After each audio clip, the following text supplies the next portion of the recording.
الله الرحمن الرحيم السلام عليكم ورحمة الله وبركاته نبضي داود يا دمانتي بكسو دوادا وركي تلفزيون كقرن كجمهورية سومالي لاند وزيرka wasaaradda warfaafinta iyo wacyigelinta jamhuuriyadda Soomaaliland mudane Axmed Cabdi Maxamuud Xaabsade ayaa ka furay xarunta wasaaradda warfaafinta tababar la xiriira mihnada saxaafadda kaasi oo ay ka qayb galayaan ilaa 40 xubnood oo kamid ah hawlwadeenada wasaaradda warfaafinta waxaana uu tababarkaasi la xiriira kor u qaadida mihnada dhinaca saxaafadda ee suxufiyiinta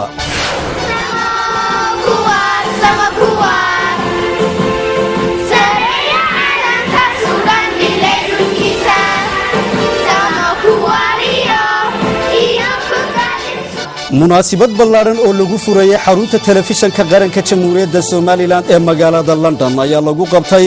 magaalada London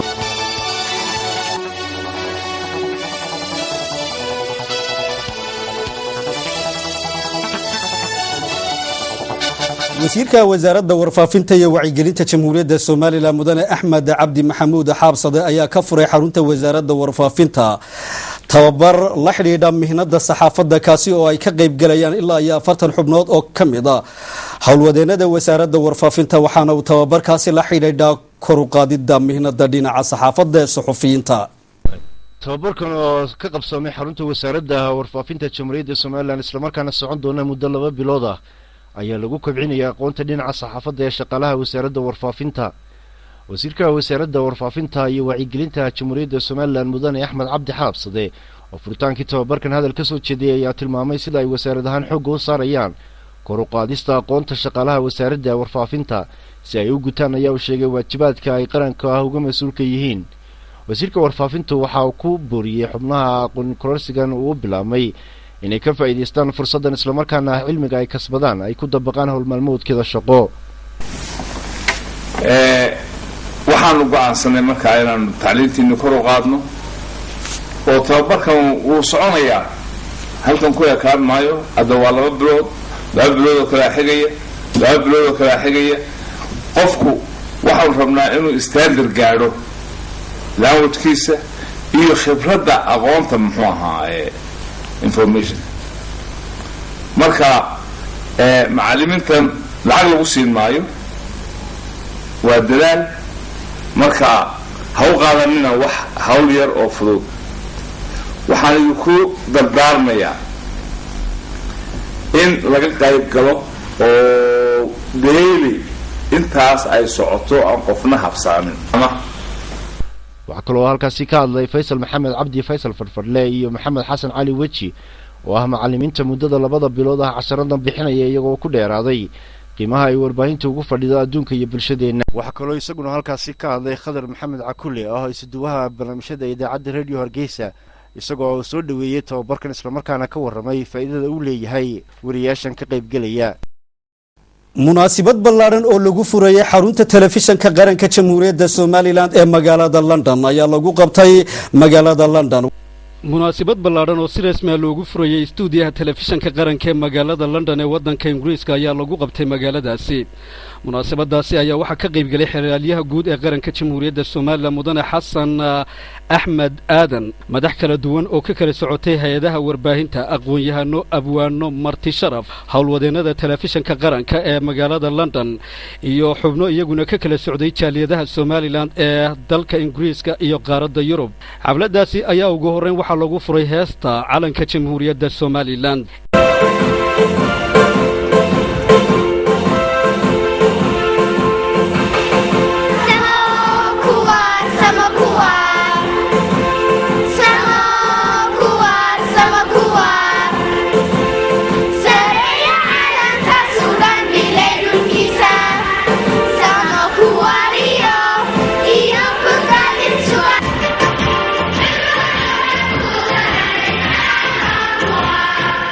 intaasi kadib maxamed baasha xasan oo ah qoraa reer Soomaaliland ah Sheekh Maxamuud Maxamed Dalmar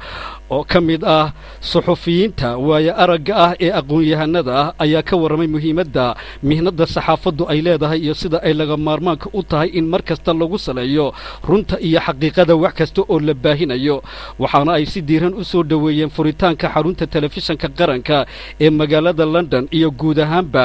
baahintiisa qaaradda Yurub xubno kale oo ka mid ah waxgaradka iyo aqoon-yahanadii madashaasi ka hadlay ayaa iyaguna xusay muhiimadda telefishanka qaranku uu u leeyahay iyagoo halkaasi ka jeediyey odhaahyo iyo hadallo isugu jira mahadnaq dhiirigelin talo iyo tusaale intaba agaasimaha guud ee wasaaradda warfaafinta jamhuuriyadda Soomaaliland mudane Faysal Cali Sheekh Maxamed oo si rasmi ah u furay xadhigana uga jaray xaruntaasi telefishanka qaranka magaalada London ayaa guud ahaanba u mahad celiyay madaxdii aqoon-yahanadii iyo waxgaradkii rag iyo dumar balaha ee xafladaasi ka qayb galay waxaana agaasimaha guud uu ka waramay marxaladihii guud ahaanba wasaaradda warfaafintu ay soo martay iyo gaar ahaanba telefishanka qaranka jamhuuriyadda Soomaaliland iyo sida uu ku soo gaaray qaaradda Yurub runtii farxad weyn bay tahay caawa inaan idin kala soo qayb galo xafladan loogu wanqalayo furitaanka telefishanka qaranka jamhuuriyadda Soomaaliland oo 20 sanadood u dambeysay markii u horeysay caawa aynu ka furay si rasmi ah aynu uga furayno iyadoo intii hore oo bishii August 22keeda uu bilaabmay si tijaabo ugu jiray laga bilaabo caawana insha Allah kariim oo si rasmi ah inoogu furmi doono runaantii kumu imanin malaawal kumu imanin in telefishanka halkan la soo gaarsiiyo waxa jiray safar dhawaan bishii May waftigii waxaan ka mid ahaa Soomaaliland ee ka qayb galay 18 May halkan yimid waxaan la kulmay jaaliyadaha reer Soomaaliland oo kala duwan oo meel kala duwan jooga codsiga ugu weyn ee mar walba ay ka hadlayeen waxa uu ahaa maxaa u soo gaarsiin laadiin telefishinka qaranka inuu soo gaaro halkan taas waxay keentay runtii baahi fara badan oo dhaba oo loo qabay in telefishinku ay dadkii u baahan yihiin inay helaan telefishan qaranku uu leeyahay shacbiga oo dhan uu wada leeyahay shirweynihii xisbiga mucaaridka ah ee udub ayaa si rasmi ah waxa uu uga furmay hoteelka Crown ee magaalada Hargeysa waxa uu socon doonaa muddo 2 cisho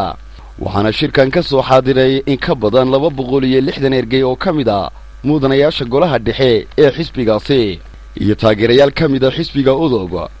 guddida qabanqaabada shirkan ayaa halkaasi waxa ay ka soo jeediyeen erayadii furitaanka shirka iyagoo u mahadnaqay dhammaanba ka soo qaybgalayaasha iyo ergadaba gudoomiye ku-xigeenka xisbiga mucaaridka ee udub mudane Axmed Yuusuf Yaasiin oo halkaasi ka hadlay ayaa tilmaamay in 2 arrimood ay sabab u ahaayeen guuldaradii xisbiga udub waqtigii doorashadii madaxtooyada waxaanu xusay in ay isku milmeen xisbigii iyo xukuumaddii waqtigaasi jirtay iyo muddo dheer oo dalka uu soo xukumayay haday noqoto maxaa xisbigu dhacay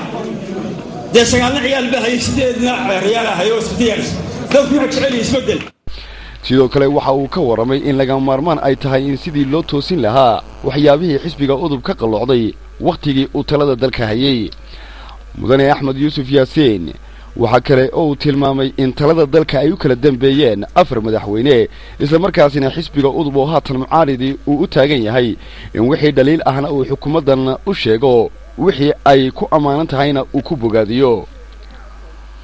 dhammaanba guddoomiyaasha gobolada ee xisbigaasi udub ayaa iyaguna halkaasi waxa ay ka soo jeediyeen sida xisbiga udub uu uga jiro gobolada dalka mudane Cali Maxamed Waran Cabde oo kamid ah mas'uuliyiinta xisbigaasi ayaa isaguna waxa uu daboolka ka qaaday inuu u taagan yahay musharaxnimada jagada guddoomiyenimada ama hoggaanka xisbigaasi isla markaasina haddii uu ku guuleysto uu ku wadi doono cadaalad iyo sinaan haddii laga guuleystana uu hambaliyeen doono waxa ay radoodu ku jiro laakiin bal waxa ay ku qaaday inaan oo dildilaac ka soo bixin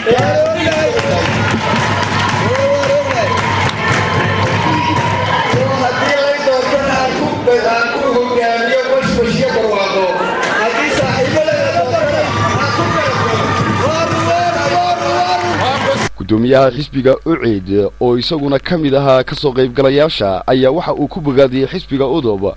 sida ay u qabsadeen shirweydahoodan isaga oo ilaahay uga bariyay in ay guul ugu dhamaato marwadii madaxweynihii hore ee Soomaaliland ee geeriyooday Marwa Kaltuun Xaaji Daahir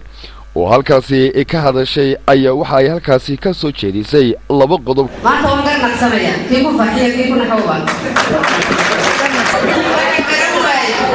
xisbigii aan aasaaskiisa wax ku lahaa ma uu ahaa xisbiga kulmiye waayo naxariistii aan ka waayay udub iyo daahiriyaal iyo xaaska aasaaskiisa waxaa ka helay kulmiye xisbiga kulmiye iyo siilaayo iyo amniweys kuwaasaa sharafti ka helay runta marka lagu hadlaayo kuwaasaa naqsibadhi ka helo soo dhoweeyey intaasi way dhacday wax la diidi karana maaha oo waa wax taariikh iyo qoraal geli doona nuur iyo naaleeyo waa loo leeyahay inuu naftiyaana iga bixina inta ladii xisbiga u gudoomiyennimadii gacanta laga soo saara lagu soo wareejiyay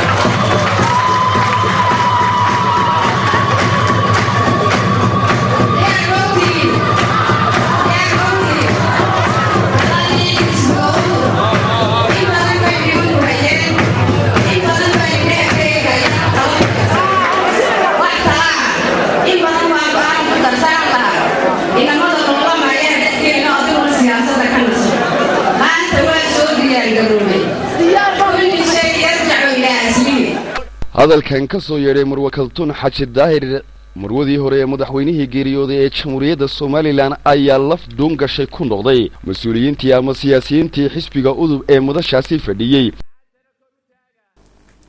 agaasimaha guud ee wasaaradda caafimaadka jamhuuriyadda somalilan ayaa magaalada hargeysa kusoo gabagabeeyey tababar la xidhiidhay caafimaadka dhallaanka iyo hooyada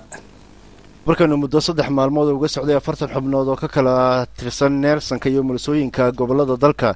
kaasi horgelintiisa iska kaashadeen ururka neersanka iyo mulasooyinka Soomaaliland iyo Jaaliyadda Soomaaliland ee dalka Wales ayaa xilitaankiisii waxaa ka hadlay agaasimaha guud ee wasaaradda caafimaadka mudane Cabdi Axmed isagoo sheegay horumarka ummadeed ee inuu furo yahay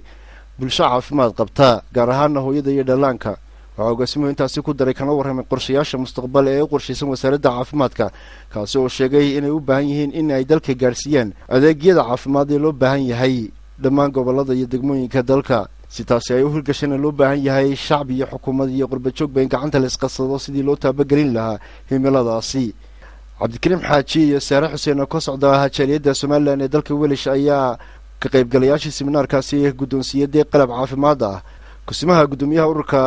mulasooyinka iyo neersanka roodo cali iyo agaasimaha guud ee wasaaradda caafimaadka Cabdi Axmed Nuur ayaa gabagabadii halkaasi ku guddoonsiyay shahaado sharafiye ay ku muteysteen wada shaqaynta wanaagsan ee Jaaliyadda Soomaaliland ee Wales ay u muujiyaan dalka mas-uuliyiintii ka socotay jaaliyadaasi Wales gabagabadiina waxaa aqoon iswadaarsigaasi ka qaybgalayaashii la guddoonsiyay shahaadooyin agaasimaha guud ee wasaaradda cadaaladda jamhuuriyadda Somaliland ayaa waxa uu soo gabagabeeyay tababar ay muddo 3 maalmood qaadanayeen qaar ka mid ah howlwadeenada wasaaraddaasi cadaaladdu agaasimaha guud ee wasaaradda cadaaladda mudane maxamed muuse galleed ayaa tababar u soo gabagabeeyay 25 xubnood oo ka mid ah howlwadeenada wasaaradda cadaaladda tababarkan oo muddo dhowr maalmood ka socday xarunta wasaaradda cadaaladda waxa uu ku saabsanaa qiimaynta iyo ururinta xogaha la xidhiidha mashaariicda maamulka dawladda agaasimaha guud ee wasaaradda cadaaladda mudane maxamed muuse galleed oo hadal ka jeediyay xidhitaankii tababarkan ayaa howlwadeenada kula dardaarmay in ay howlahooda shaqo ku dabaqaan aqoontii ay kasbadeen agaasimaha guud ee wasaaradda cadaaladda waxa kale oo halkaasi ka sheegay qiimaha waxbarashadu u leedahay aadamaha taasi oo uu tilmaamay in aqoontu tahay tahagta qofka bilow'aadamka ah iyo dawladnimada loona baahan yahay in lagu dadaalo waxbarashada agaasimaha guud ee wasaaradda cadaaladda mudane maxamed muuse galleed waxa uu halkaasi howlwadeenada wasaaradda cadaaladda kula dardaarmay in ay ku shaqeeyaan kuna dadaalaan daacadnimo iyo sugitaanka cadaaladda ugu dambayntiina waxa uu halkaasi ka sheegay in tababaradu istaba socdaan dhowaana la bilaabi doono tababar kale oo socon doona muddo 10 bileeda macallinkii tababarka bixinaya ayaa ka qaybgalayaasha kula dardaarmay in ay sii wadaan dadaalka aqoontii ay kasbadeen ay ku dabaqaan shaqooyinkooda waxa kale oo halkaasi hadallo ka jeediyay qaar ka mid ah howlwadeenadii tababarkan ka qayb qaatay oo u mahad celiyay wasaaradda cadaaladda iyo macallinkii aqoonta siinayay wararka kale daawadayaal aan idin hayno waxa ka mid ah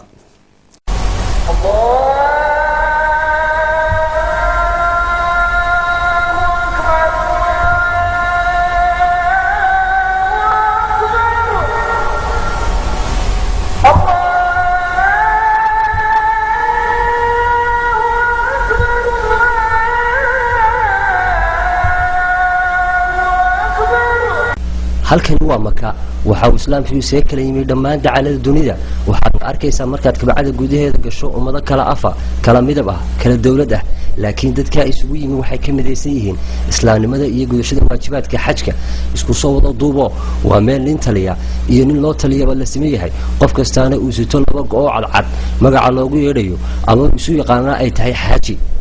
xujaajta sanadkan ka soo xajiday Soomaaliland oo aad u tiro badan isla markaana isugu jira wasiiro xildhibaano madax sare iyo shacab oo xukuumadda Jamhuuriyadda Soomaaliland kamid ah ayaanu la dhaxmarnay kamarada anagu ka wareysanayna sanadkan wuxuu kaga bedelan yahay sanadihii hore ee xajka waxa la yiraahdaa Maxamed Ibrahim Ahmed waxaan ka soo xajiyay magaalada Hargeysa Soomaaliland waxaan soo raacay soo xajiyay diyaaradda Daalo halkan waxaan kala kulannay runtii soo dhaweyn wanaagsan oo ay qaban qaadisay qolyaha diyaaradaha qolada Daalo ay noo sii qaban qaadisay hubeel cusub oo la furay ayaan ku degnay oo jiifkiisii isaan cidina xujaajta sanadkan ugu horreyn halkan salaad walba basaska ayaa naga qaada oo la geeyo xaramka oo haddana marka aanu salaada ka soo baxnay dib noo soo celiya 6 jeer bayna qaadnayeen 3 jeer bayna sii qaadayeen 3 ayna soo qaadaan 6 jeerba oo ay 3 salaadood israacsiin oo casarka marka la qaado cishaay dib loo soo celiyo ilaahay mahadi alxamdulillah waliba waxa la leeyahay sanadkan waa sanadkii ugu horreeyay nooca ay basaska iyo waxaas noqdaan aadaan u nasiib wanaagsannahay waxaan u sheegayaa dhammaan inay rakaabkii ama xujaydii asoo shirkadda Daalo soo qaaday si nabadgelyaha ay ku yimaadeen aadna u caafimaad qabaan caafimaadkooda oo sareeyo cibaadadoodina ay ku jiraan 10 cisho marka waxaan leeyahay sidaa iyo waqti wanaagsan markay gaadhana alla saa waxay noo fududeeyay dhanka kale wasiirka diinta iyo waqafta Jamhuuriyadda Soomaaliland iyo culimadu horkacayo ayaa kormeer ku soo maray dhammaan cimaaradaha iyo goobaha ay degan yihiin xujayda Soomaaliland ka soo xajiday sanadkan si ay ula socdaan xaaladda ay ku sugan yihiin xujaydu dhinaca caafimaadka iyo xalinta wixii dhibaato ah oo ay kala kulmaan intii ku guda jireen waajibaadka xajka dadweynaheena in kormeerkan ku sameeyno xujaajta iyo cimaaradaha ama guryaha kala degan yihiin ee taqriiban ilaa 4 guri ah oo waaweyn kala ah حاجي وقاس محمد مجابر تلفزيون قرنكا مكة المكرمة لبيك اللهم لبيك لبيك لا شريك لك لبيك إن الحمد والنعمة لك kulan lagaga hadlayay xoojinta xuquuqal insaanka ayaa waxa uu ka furmay magaalo madaxda gobolka Togdheer ee Burco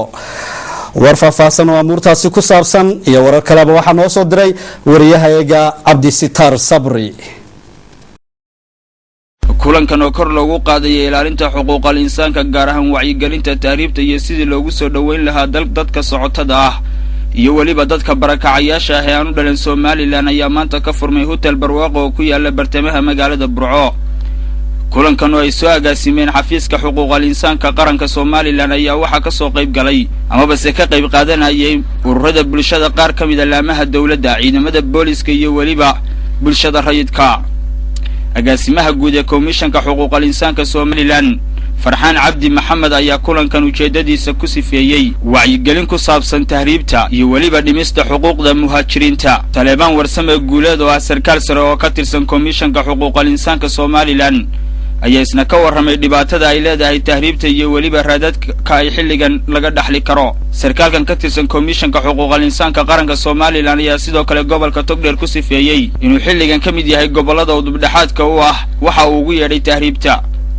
ugu dambeyntii gudoomiye ku-xigeenka gobolka Togdheer Cabdi Daahir Xasan ayaa isaguna albaabada u furay kulankan hadallo kooban oo dardaaran iyo guubaabo iskugu jiraan halkaasi uga soo jeediyay ka qaybgalayaasha kulankan gudoomiye ku-xigeenka gobolka Togdheer waxa uu kula taliyay ka qaybgalayaashu inay kaalin muuqata ka qaataan wacyigelinta tahriibta ujeedada kulankan inkastoo qodobo dhowr lagu soo hadal qaaday haddana tahriibta ayaa waxa uu ahayd midka kaliya oo dubdhaxaadka u ah uguna miisaanka cuslaaya goobtan ay kaga doodeen ka qaybgalayaasha kulankani kulankan oo socon doona muddo 3 maalmood ayaa wax ayaan ahayn kulankii ugu horeeyay ama se tababarkii ugu horeeyay hay'adda xuquuqal insaanka qaranka Soomaaliland ay ku qabato gudaha magaalada Burco dhinaca kale hay'adda wadaniga ah ee marka magaceeda la soo gaabiyo loo yaqaan Sayfa ayaa agab waxbarasho gaarsiisay arday dan yar u badan oo wax ka barata dugsiga Tabantaabo ee magaalada Burco dugsigan oo ay gacanta ku hayso hay-adda wadaniga ah ee sayfo ayaa waxaa la gaadhsiiyey agab iskugu jira direeska iskuullada qalimaan buugaag iyo weliba agab kale munaasabadii lagu guddoonsiinayay ardayda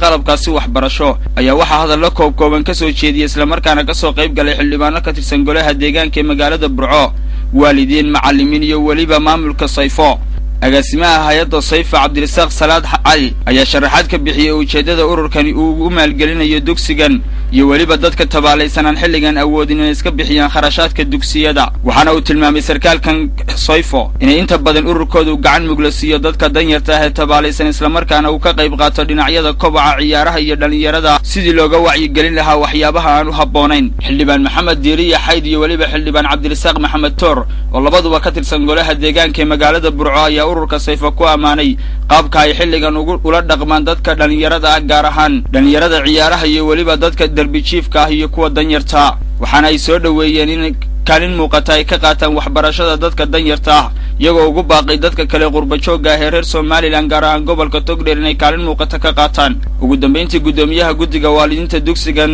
tabantaabo aamiye cawile ayaa iyaduna ka xog warrantay faa'iidooyinka dugsigan uu soo kordhiyey muddadii ay wax ka baranayeen ubadkoodu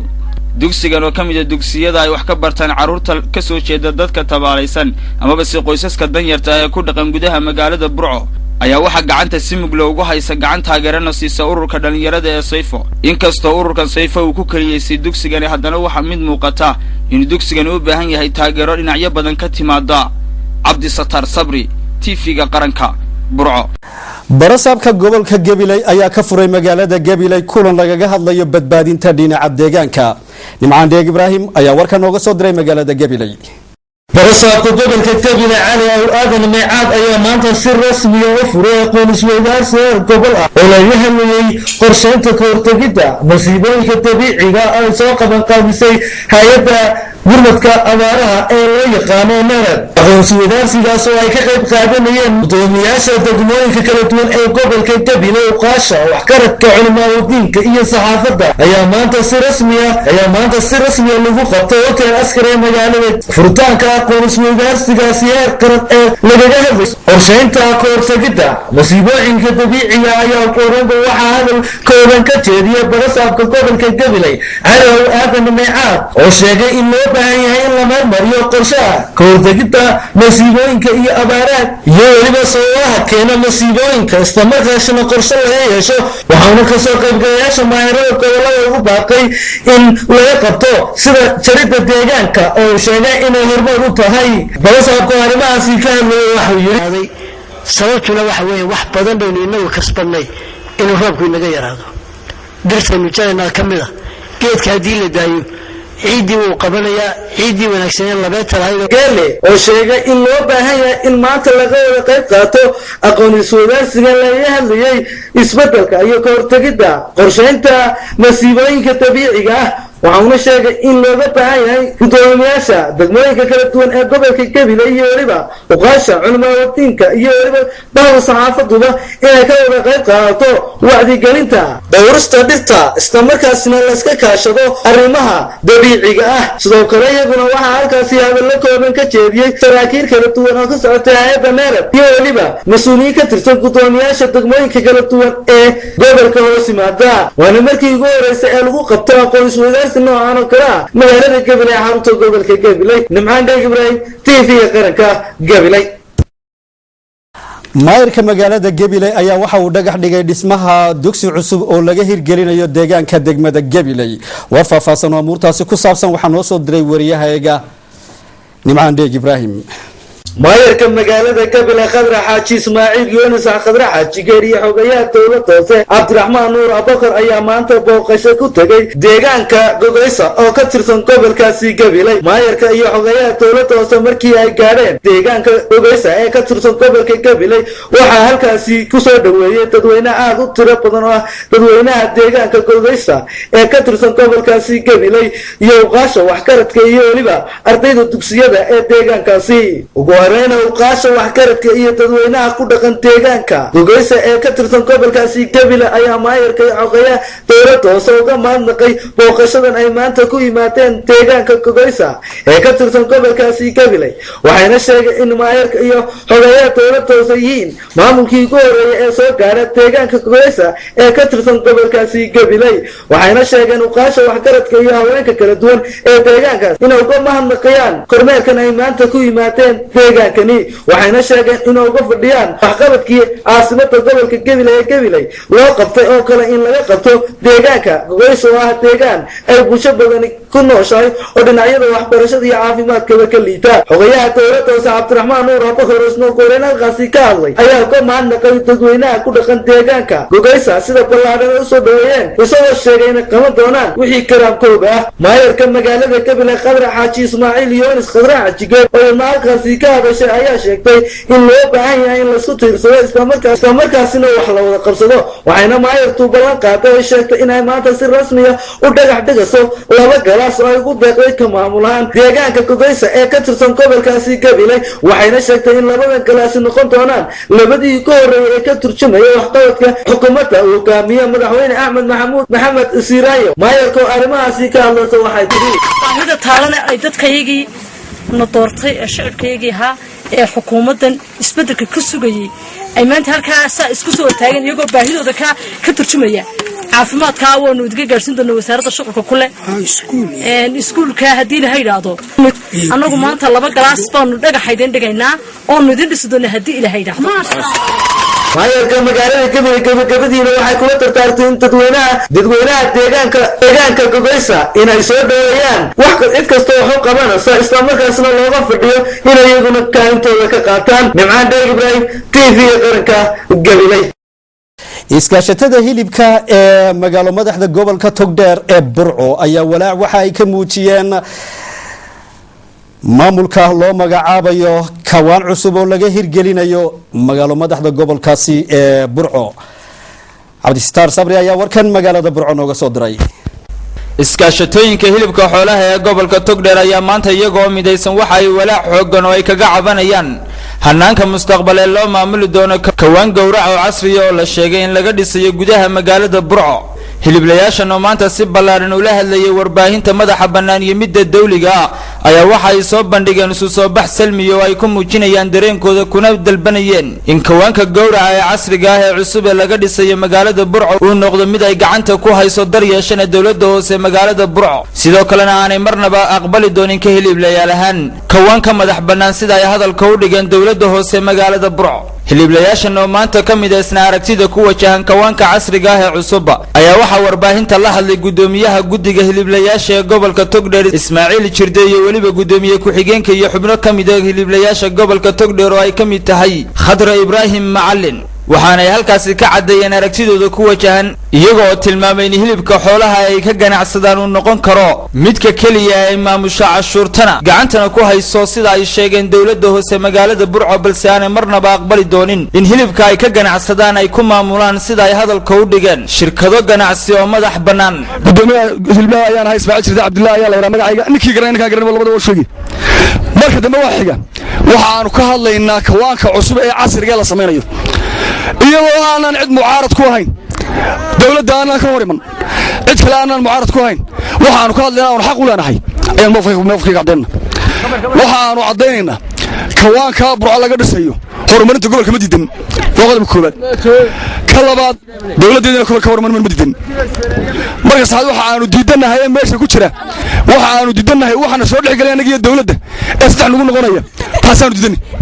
dhawaaqan xoogan ee maanta ka soo yeeray hiliblayaasha magaalada Burco ayaa waxa uu ka dhashay kulan ballaaran oo laba casho ka hor ka furmay Hotel City Palace ee magaalada Burco kaasi oo lagu gorfeynayay laguna eegayay nidaamka loo dhaqan gelin karo kawaanka iyo waliba nidaamka loo yaqaan shurakada ama base wadaag oo loogu talagalay in kawaankan guud ahaanba uu noqdo mid wadaag oo ay ka qayb qaataan hiliblayaasha dawladda iyo waliba shirkado kale oo madax bannaan taas oo kaga dhawaaqay duqa Burco Maxamuud Axmed Xasan Dagalaab isla markaana uu tilmaamay in laga fursan waayo in kawaanka cusub ee laga dhisayo magaalada Burco fursad loo siiyo in dadweynaha ku dhaqan gobolka Togdheer ay kaga qayb qaataan nidaamka shurakada ama wadaaga kawankan casriga ah ee laga dhisay magaalada Burco ayaa waxa hirgelinaysa ama dhisaysa hay'adda FOW Cabdi Satar Sabri TV-ga qaranka Burco.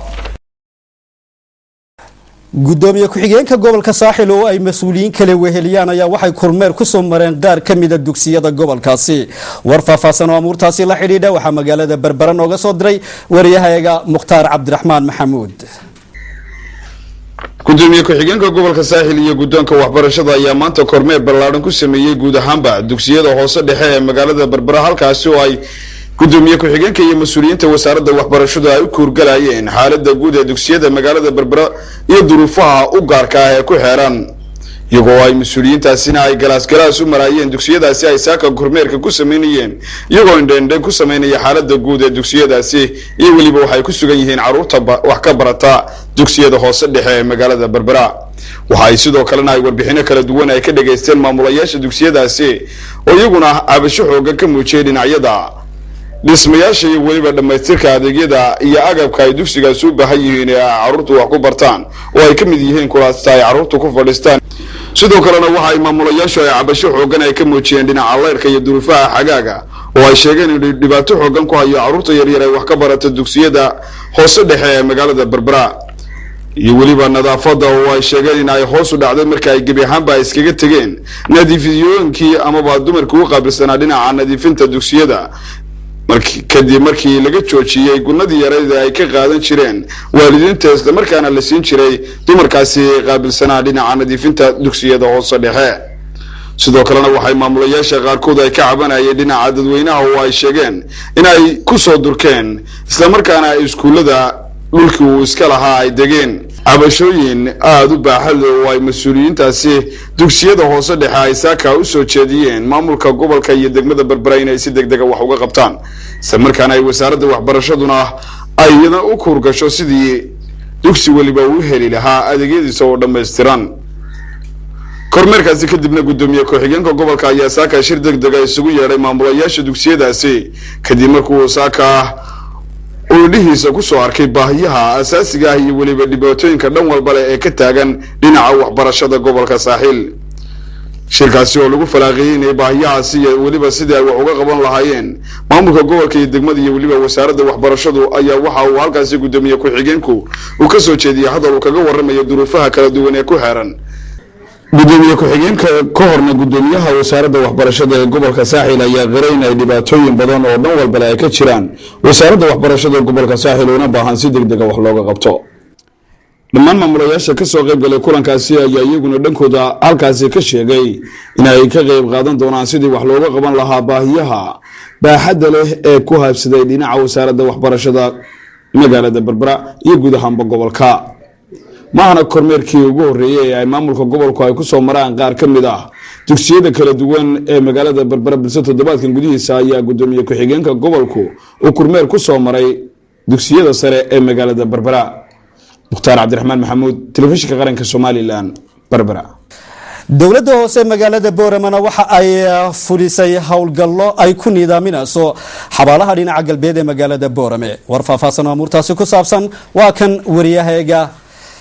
أبوكر حسن عافي مايك مقالة بورما عبد الرحمن شدبلة أو أي ويليان جومي تردى دولة هوسي مقالة بورما يا إنجنير كدولة هوسي محمد حسن عمر قندي أيام أنت قرشة لقوها بين هيو حبالها الدينا عقلبيت كي مقالة بورما كوذي وحنا يشيغن إن لدون يو إن حبالها لو قرشة يو دول كوبان أو لقو تشيل يو دول كالدوان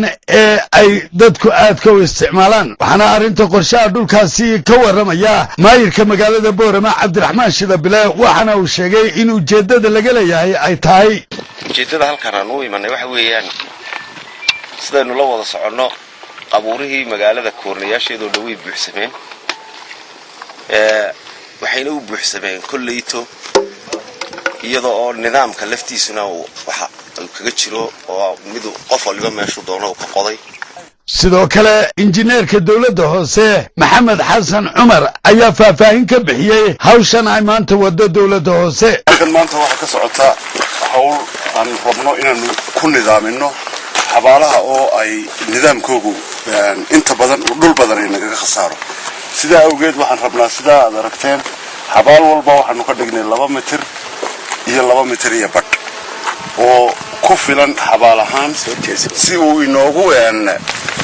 ay xabaaluhu inoogu beeqaamaan raashin kala duwan u qaybisay dadweynaha danyarta ah ee ku nool xaafadaha kala duwan ee Sheekh Axmed Salaan iyo Sheekh Cali Jawhar waxaana raashinkaasi uu ka kooban yahay bariis daqiiq iyo saliid waxaana munaasabada raashinkaasi ka hadlay gudoomiye ku-xigeenka gobolka Awdal Cabdi Nuur Sugaal waxaana uu ga mahad celiyay ayadaasi u soo dhibtay dadka danyarta ah raashinkaasi hay'adda waxaan leenahay wari IDPs-kii gobolka boorama dhexdeeda iska daa gobolka oo dhan dhibaatadii way taalaa oo baahidii ahayd maaragtay abaaruhu halkoodii bay taagan yihiin sidoo kale waxaa isna munaasabadaasi ka hadlay Sheekh Cabdinaasir Iid oo ah madaxa hay'adda Al-Huda Al-Islaamiya ee Somaliland waxaan raashin soo gaarsiinay magaalada boorama ee magaalada madaxda gobolka Awdal deeqda raashinka oo ka mid ah deeq raashima oo aan maalmahanba ku qaybinaynay guud ahaanba Somaliland waxaana deeqdaasi raashinka la gaarsiiyay 550 qoys oo kala duwan oo ku nool xaafadda Sheekh Axmed Salaan iyo xaafadda Sheekh Cali Jawhar ee magaalada Boorama waa Caafi TV-ga qaranka Somaliland Boorama wararka kale daawadayaal aan idin hayno waxa kamid ah ururkan gaadhi weyne ayaa waxa ay fureen tababar xubno kamid ah dadweynaha ku dhaqan xaafadda Maxamuud Haybe ama degmada Maxamuud Haybe aqoonsi wadaarsigan ayaa ku saabsanaa dhibaatada uu leeyahay gudniinku fircooniga ahi daayirta reer Somaliland gaar ahaan gabdhaha aqoonsi wadaarsigan xilitaankiisa waxaa ka soo qayb galay xildhibaanad ka tirsan golaha gurtida mas'uuliyiinta ururka iyo marti sharaf kale ugu horeynaha gudoomiyaha ururka gaadhi weyne Ubax Faarax Maxamed ayaa halkaasi ka hadashay waxaana faahfaahin ka bixisay ujeedada tababarkani waxaana sheegtay in hadafka ugu weyn ay ka leeyihiin uu yahay sidii daayirta gabdhaha reer Somaliland loogu wacyigelin lahaa dhibaatada uu leeyahay gudniinku isla markaana waalidka iyo bulshada guud ahaanba looga dhaadhicin lahaa in ay joojiyaan caadadan soo jireenka ah oo ay sheegeen mid aan waxtar u lahayn bulshadeena waxaanay ka codsatay xubnaha ka soo qayb galay inay ka faa'iideystaan tababarkan aqoontii ay ku qaateenna u gudbiyaan bulshada inteeda kale Foosiye Muuse oo ka socota wasaaradda qoyska iyo arrimaha bulshada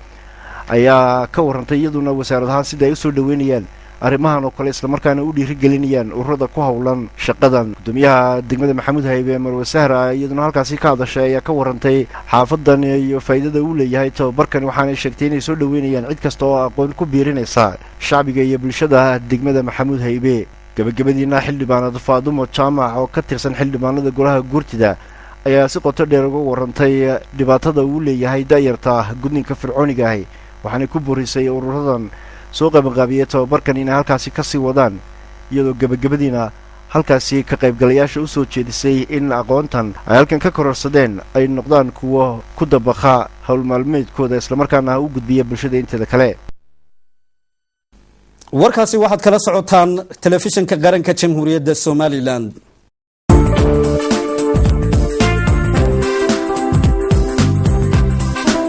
magaalo madaxda wadanka Yemen ee Sanca ayaa waxa lagu soo waramayaa in ay iska horimaadyo cusub ay ka bilaabmeen wararka ka imanaya wadanka Yemen ayaa sheegaya in qaraxyo laga maqliyay saldhig diyaaradaha la dhigo u dhow madaarka caalamiga ee Sanca shalay gelinka dambe waxaana loo adkeeyay amniga mandaqadaasi madaarka Sanca u dhow si aada dhanka kalena 4 qof ayaa rayid ah ayaa la sheegay inay ku dhinteen magaalada Arxab iyadoo ay 3 kamid yihiin caruur duqeynay ciidamada xukuumadda Yemen ku fulisay Arxab oo ku taala waqooyiga Sanca geesta kalena waxaa ka sii socda mudaharaadyada dhowr magaalo wadanka Yemen ah kuwaas oo ay dadweynaha ku dalbanayaan in maxkamadda la taago madaxweynaha Cali Cabdalla Saalex iyo mas'uuliyiinta la shaqeeya madaxweynaha wadanka Yemen ayaa isagu saxiixin baaqi golaha iskaashiga khaliijka ee ahaa inuu xilka ku wareejiyo madaxweyne ku-xigeenka si loo soo afjaro khilaafka ka aloosmay wadankaasi Yemen warkii oo kala socoteen telefishinka qaranka Jamhuuriyadda Somaliland daawadayaasheeda qiimaha qaayaha iyo qadarintaba mudan ee hawada nagala xidhiidhaya waa naga intaan warkan mid lamid dib u kulmi doono dhamaantiin waxaad leenahay assalaamu calaykum waraxmatullaahi wabarakaatuh